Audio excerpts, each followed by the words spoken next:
Hey, Marty Norris here, and today I'm going to talk to you about a skill that you really need to develop if you want to be successful in any type of sales.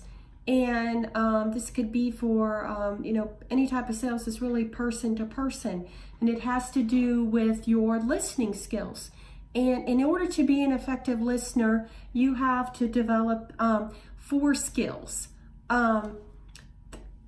You have to become, not only develop these skills, but to become a good listener. And a good listener is somebody who's active. That means they're not just, when the other person is talking, they're hearing what is being said and not just planning on how they're going to respond to convince the other person. So number 1, in order to be an active listener, you need to be present. And some people say, duh.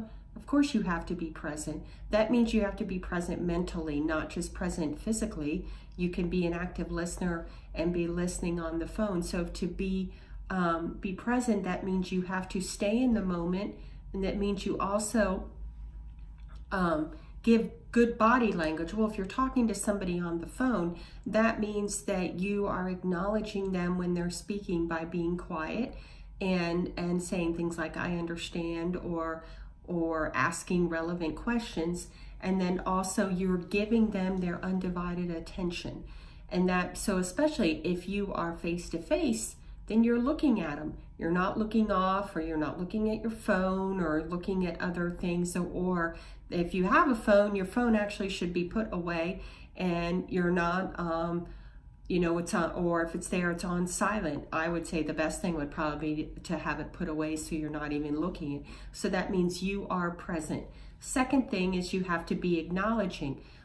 This is similar to being present, but if you're acknowledging, that says you have good body language, which, that's the same as being present, but also you're giving feedback and you're summarizing. That means if they're telling you something, so that means you're saying, so what you're telling me is, and like in my field, if you're in network marketing, you're saying, well, I understand that you're frustrated, that you feel like you're stuck at your salary, or you wish you had more time to be able to spend for your kids, but you need to earn a living.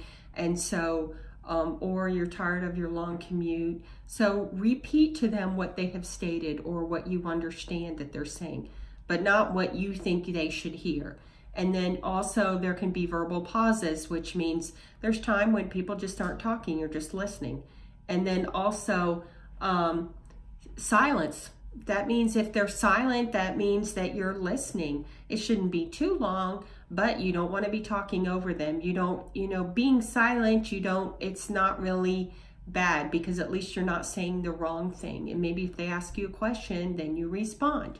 Then the third thing is you have to be accepting. That means you listen to them. If you are accepting, that means you are without judgment. It doesn't matter if deep down you don't agree with them, but in your responses, and especially if you're physically present, your verbal cues. And then also that means if you're accepting, that means you're without judgment, without prejudice, without assumptions, and you're not making statements that are judgmental. And you're not personally interpreting what they say in order to fit your own agenda. That means you listen to what they say, not your personal agenda of maybe, signing them up or having them buy your product or service. No, they have to convince themselves of it, because if it's your agenda to get them as a customer, then they won't stay as a customer and they will figure it out. So they have to convince themselves that your product or service is good for them. So be accepting. That means without judgment. And the other person is going to know that. And then the fourth thing is you have to be curious. Being curious means you're asking questions.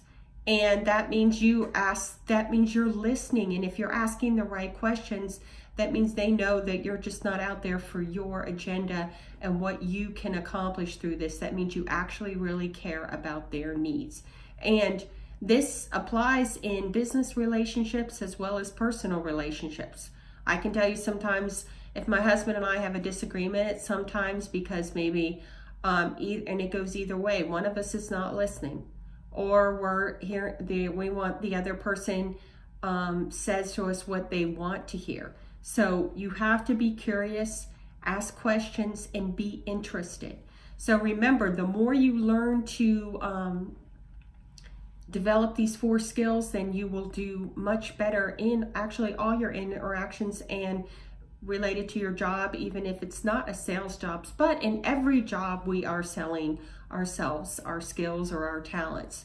So I hope you found this helpful. Please make sure to comment below, and because I love to hear from you. And if on a completely different note, if you want to learn how I am building a business in the evening when I'm not at my day job, just message me and I will get back to you as soon as possible. And I hope you have a great weekend. Thank you.